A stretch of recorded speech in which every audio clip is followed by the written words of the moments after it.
Ah, that's delicious. Okay, so you guys have gotten your lecture, so to speak. So one thing I also want to do is also close this with something called 10 songs. You know, I want to give you guys your lesson for the week and also give you a few things to check out. So I'm going to give you 10 songs to listen to this week or to check out if you haven't heard them. And they're not really in any order. This isn't a top 10. And they're going to be from different genres. And they're going to be from different time periods. And some of them are going to be classics. Some of them are probably going to be songs you've never heard of or maybe you haven't heard in a while. The point is, this is what I'm listening to this week. And these are 10 songs that I'm going to put on this list. And I'm going to keep doing this for all the episodes that are coming up. So starting the list at number 1, we have Pete Townshend, Let My Love Open the Door. This is my favorite Pete Townshend solo song. It's so full of joy and a positive message and an upbeat and catchy hook and catchy melody. I love almost everything about this track except for the fact that it's short and sweet. Like, it's a sweet song, so it shouldn't go on too long, but every time I sing it, you know, it's 2.5 minutes, perfect single length, and, you know, because I love singing along to it, I would like for it to keep going, but it's perfect length. That is my number 1, and also, it's on my mind because Pete Townshend's bandmate, Roger Daltrey, recently did a cover for a charity. It's a pretty good cover. Go check that out, but definitely check out Townshend's original if you haven't heard it. It was his only solo hit, and I think it's a really good one. Number 2 is from one of my favorite songwriters, Bob Dylan, and that is Shelter from the Storm. Now, hear me out on this one. If you don't like Bob Dylan's voice, which I know there are a lot of people who don't, and frankly, I don't like his voice all the time. I'll be real. See, that's another thing. He's one of my favorite artists. Does he have the best voice? Pfft, no. But I do love this song, and I think his vocal is actually really good on it. It doesn't try to do anything extreme. I think it fits the song. It's just Bob on acoustic guitar, and I think a bass is also in the song. It's from probably my favorite Dylan album, which is Blood on the Tracks. It has a really haunting message, and truth be told, I don't know 100% what the song is about, but listening to it, I have an idea it's about him and a woman. And, you know, the way the guitar plays in this track, you know, it's gonna sound so strange, but it kind of creates this moody atmosphere. Almost the way the song is produced makes it sound almost hollow, like a cave, like you want shelter from the storm. So I love that song, and plus recently I've been talking about the movie Steve Jobs, and that song plays during the end credits, so it's been on my mind, so check that one out. At number 3 is a song by the Monkees. Yes, the Monkees, and it's going to be a strange one. I'm a big fan of the Monkees, and this is 9 Times Blue.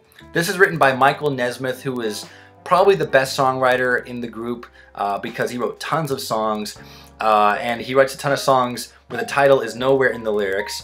This is sort of a country song. They actually performed this on the Johnny Cash show back when he had his own variety show. At that point it was just Mickey, Mike, and Davey. But I think this is a beautiful country song. It wasn't released on any album until their compilation Missing Links. I think it's a really nice song. Mike Nesmith is from Texas, so he kind of has that country music rooted in him, and I think it really shows in this track without being, you know, too hokey country. It's a very sweet song, and I always love to play it on guitar and sing it myself. So check out 9 Times Blue, and you know, I almost hesitate to call it a Monkee song, but it is. Number 4 is Led Zeppelin's When the Levee Breaks. This is, as of right now, my favorite Led Zeppelin song.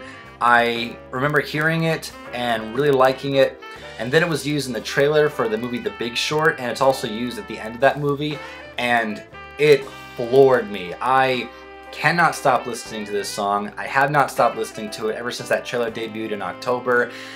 When the Levee Breaks, you can only have it as an album closer. It's an album closer on Led Zeppelin 4.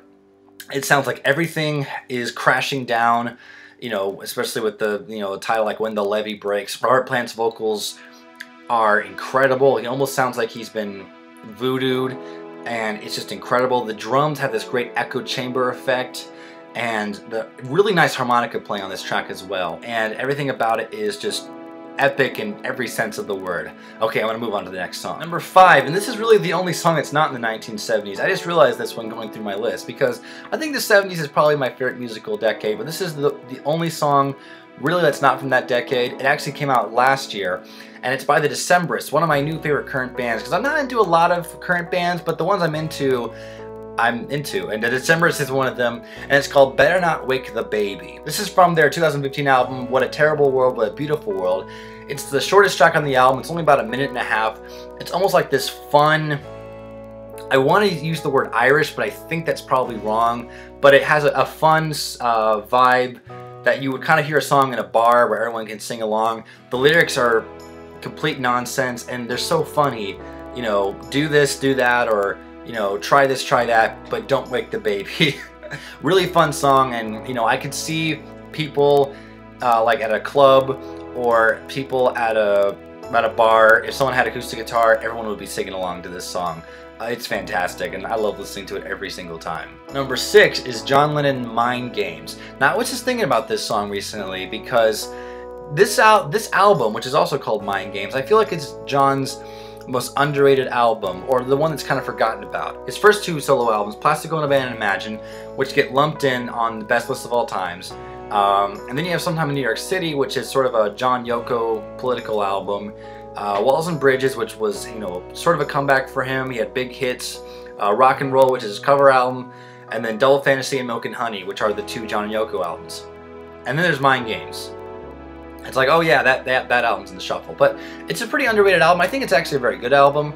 And the track Mind Games is the opening track. It's my favorite. It was a single. It was sort of a minor hit. It has one of John Lennon's best vocals in my opinion.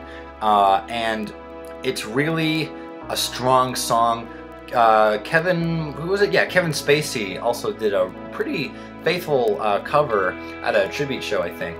But I love the message of it, and I think it's such a fantastic song, and I think it's one of John's underrated songs, if you want to call it underrated. It appears in a lot of best ofs, and, you know, it was a hit single. Sort of, I think it was a minor hit single, so it, you know, deserves to be on a best of, and I think it's one of his best compositions. But I feel like it gets overlooked, and, you know, when you think of Imagine, Jealous Guy, Woman, Number 9 Dream. But definitely check out Mind Games if you're not familiar with it. Number 7 is Ray Charles' Lonely Avenue.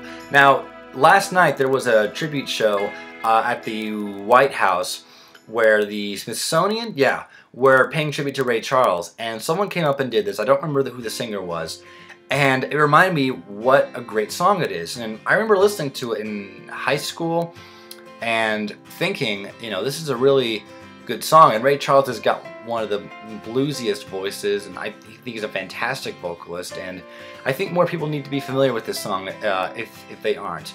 It's a pretty simple, straightforward tune, but you really couldn't ask for more. Number 8 is Billy Joel, Captain Jack. I'm a pretty big Billy Joel fan. I've been listening to his music over the past few days, and this song I remember liking, but listening to it recently has made me remember how much I really like it. It's 7.5 minutes. It was sort of his first hit, so to speak, besides Piano Man, Captain Jack, but not the studio version. It was a live version that got played on radio a bunch of times.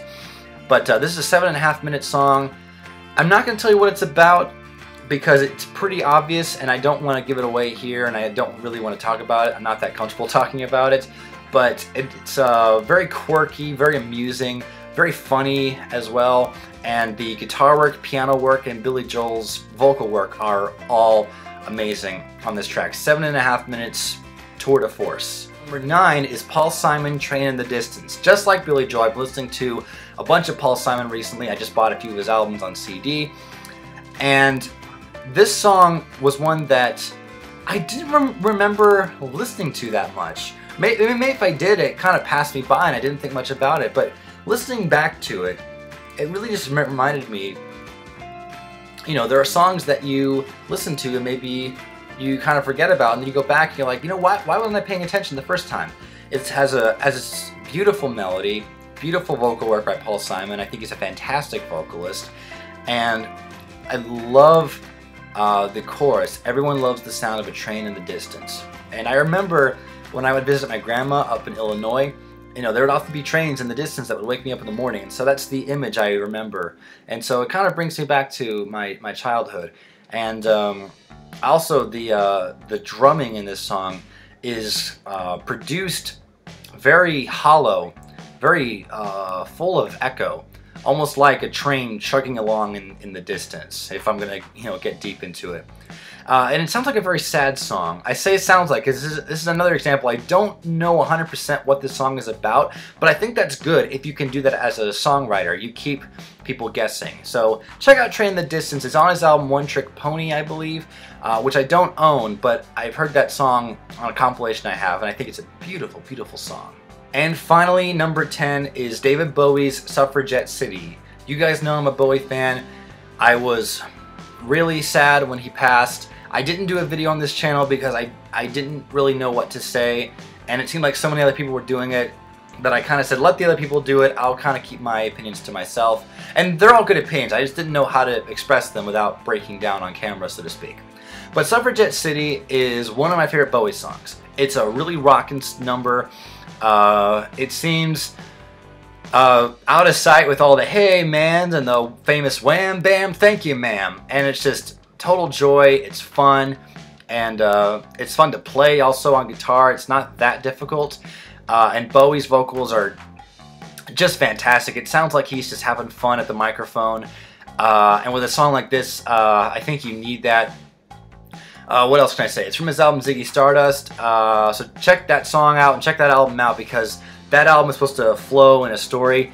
I say supposed to because I've heard the album a number of times and I still don't quite pick up on what the story is, but that doesn't take away from me liking the album and liking the song. So those are the 10 songs that I've listened to this week that you guys should check out if you haven't. And they're all really good, in my opinion. So anyway, guys, that's about it.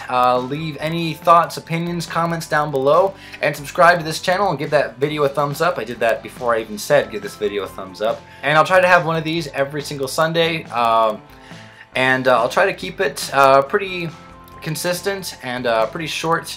And yeah, also let me know if there's any topics you guys would like me to tackle, because I have a few on my phone written down that I've wanted to do for a long time. So yeah, guys, thank you for watching, and I'm gonna cut it there because I feel like I could keep on talking, but I'm not going to. So anyway, guys, thanks for watching. I'm Tom Rutia, and I'll see you next time.